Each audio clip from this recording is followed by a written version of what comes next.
নমস্কার, আমি তরুণ ঘোষ। আজকে মোটামুটি তিনটে বড় খবর নিয়ে আপনাদের সঙ্গে আলোচনা করব। তিনটেই খুব গুরুত্বপূর্ণ।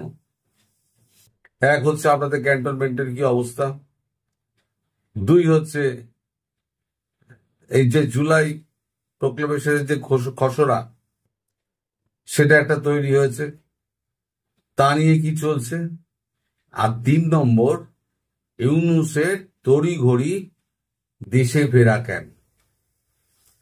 তো এই তিনটে খবর আমি খুব তাড়াতাড়ি ছোট ভিডিওর মধ্যে করার চেষ্টা করব, যাতে আপনাদের ধৈর্যচ্যুতি না ঘটে। প্রথমে ক্যান্টনমেন্ট দিয়ে শুরু করি।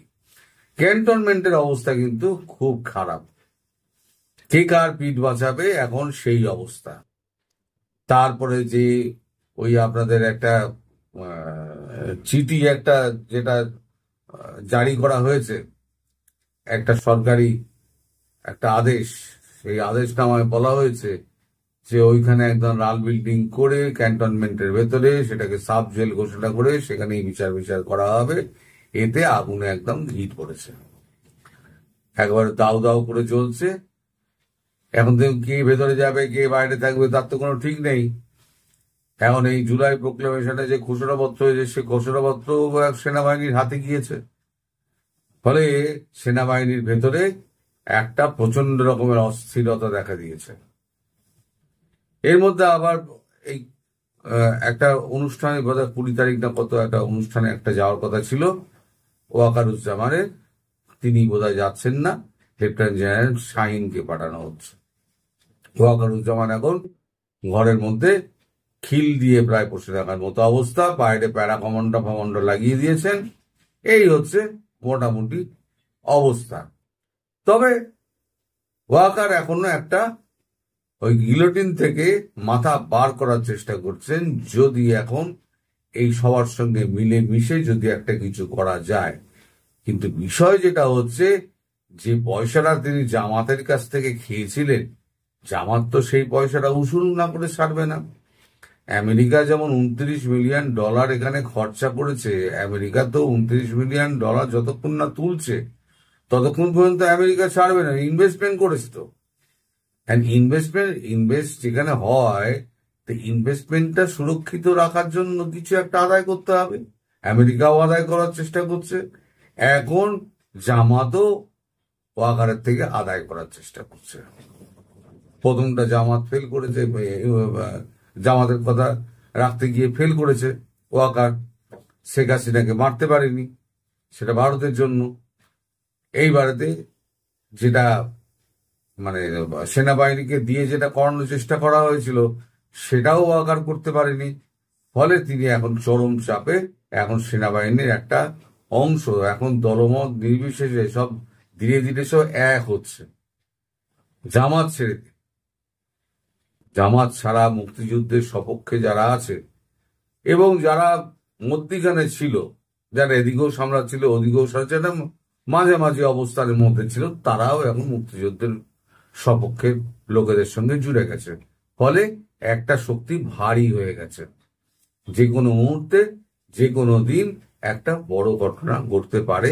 এটা আপনাদের আমি আগাম জানিয়ে দিলে, এটা আপনাদের দেশের খবর নয়, এটা আমাদের দেশের খবর, যে আগামী 20-21 তারিখের মধ্যে আপনাদের দেশে এই ক্যান্টনমেন্টের ব্যাপারে একটা বড় সিদ্ধান্ত হতে পারে। এখন সেটা কতটা ঠিক কতটা ভুল তো সময়ই বলবে। আমি তো শুধু খবর পাই এবং সেটাকে প্রকাশ করি, একটু আগাম হয়ে যায়। আমি যেমন আগাম বলেছিলাম যে ডক্টর ইউনূস তিনি পোপের সঙ্গে দেখা করতে পারবেন না, পোপ তাকে সময় দেবে না। দেখুন, পোপের সঙ্গে দেখা কিন্তু হয়নি। এদিকে কিন্তু এই চাপাবাজরা রটিয়ে যাচ্ছে, পোপের সঙ্গে দেখা হয়েছে। সামান্য আপনার ইটালির রোমের মেয়র, তার সঙ্গে দেখা করে একটা কাতারে সবাই সব বসে আছে, ইউনূস সহ সবাই, সেই ছবি প্রকাশ করে নিজের নাক কাটার পরও যদি পোপের সঙ্গে ছবিটা যদি দেওয়া হতো, তাহলে পরে তো বাজার আরো গরম হতো। কিন্তু পোপ তো দেখাই করেননি, তার ছবি আসবে কোত্থেকে? এখন এআই দিয়ে এখন তৈরি করবে। এখন তো মানুষ বুঝে গিয়েছে এআই কোনটা। এআই ধরে ফেলে মানুষের, ওই ফ্যাক্ট চেকিং না কিসে ফেলবে, সেখানে ধরা পড়ে যাবে। তারপরে তো গুগল সার্চ করলেই ধরা পড়ে যাবে যে ইউনূস তো দেখা করেনি, তাহলে সেটা তো বিপদ। এদিকে দেশের মধ্যে অবস্থা খারাপ, সেটা খবর পাচ্ছে বলেই একেবারে তার 16 তারিখে নাকি ফেরার কথা হয়েছিল, সে একেবারে আজকে ভোর রাতে সে একেবারে চলে এসছে।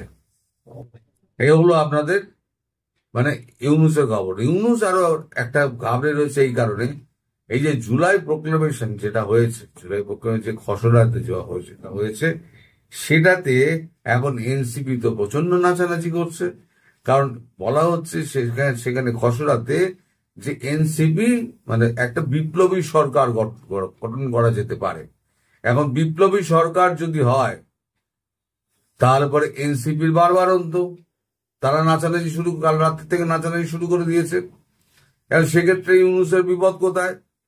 কারণ ইউনূস তো নিজের গদি রক্ষার জন্য ওই এনসিপি কেও কাঁচি করে দিয়েছিলেন, উনি সবাইকে কাঁচি করেছেন। এইবারতে এনসিপি যদি ক্ষমতায় যদি আসে বা এনসিপি ভাবছে যদি আমরা ভোট করে যদি ক্ষমতায় আসতে পারি ভোট লুটপাট করে, তাহলে পরে আমরা ইউনূসকেই ফাঁসি কাটে ছুঁয়ে দেব। আর ইউনূস ভাবছে এই অবস্থার মধ্যে পরিত্রাণ পেতে আমাকে তাড়াতাড়ি দেশে ফিরে আমাকে এটা সুষ্ঠু সমাধান করতে হবে, আলী রিয়াজের সঙ্গে বসে কিছু এদিক ওদিক করতে হবে। আমাদের মোহাম্মদ ইউনূস তিনি এখন ভয়ে কাঁপছেন। সব থেকে বড় ব্যাপার হলো ওয়াকারুজ্জামান তিনি যে কোনো সময় মানে হয় তাকে তার সামনে দুটো পথ, এক তাকে মুক্তিযুদ্ধের সপক্ষে তাকে দাঁড়াতে হবে, আর নইলে গলা গিলোটেনে দিতে হবে, দুটোর একটা। কারণ ভেতরে যে উত্তপ্ত অবস্থা হয়ে রয়েছে, ওই চোখের সামনে একটা বিল্ডিং তৈরি হচ্ছে, সেখানে একটা পাঁচিল দিয়ে সেখানে লাল রং হচ্ছে, সেখানে বন্দি শিবির তৈরি করা হচ্ছে, সেখানেই আদালত হবে, সেখানেই কারাগার হবে, আর সেটা হবে সরকারি একটা নির্দেশে, যেটা আর্মির কোনো রুলস অ্যান্ড রেগুলেশন না মেনে তাতে কেউ তো মানে করছে না, অ্যালাউ করছে না। ফলে এখন যে জায়গায় এসে পৌঁছেছে, এখন আগুনের স্তূপের উপরে বসে রয়েছে আপনাদের কি বলে ক্যান্টনমেন্ট।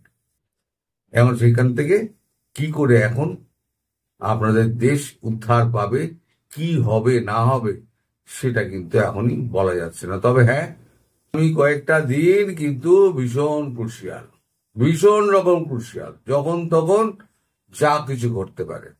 এমন হতে পারে, খবর এটা আমাদের কাছে আছে, যে আর্মি ক্ষমতা নিল, যে নতুন যে আবার 22 তারিখ না কত তারিখ আবার যে আপনাদের রায়টা বেরোবে একটা অন্তর্বর্তী সরকারের, সেই সরকার একটা তৈরি করে দেশে আর্মি ক্ষমতা নেবে, সেই সরকার তৈরি করে শেখ হাসিনাকে দেশে ফিরিয়ে আনা, এরম একটা খবর ভেতরে ভেতরে গুঞ্জন চলছে। হয়তো হতেও পারে, আবার নাও হতে পারে, কিন্তু হওয়ার চান্সটাই কিন্তু বেশি। কারণ ঘটনা প্রবাহ যেদিকে যাচ্ছে তাতে মনে হচ্ছে এটা হতে পারে। সবাই ভালো থাকবেন, সুস্থ থাকবেন, সাবধানে থাকবেন। ভিডিও আর বাড়ালাম না, এখানে শেষ করছি। জয়কে নমস্কার।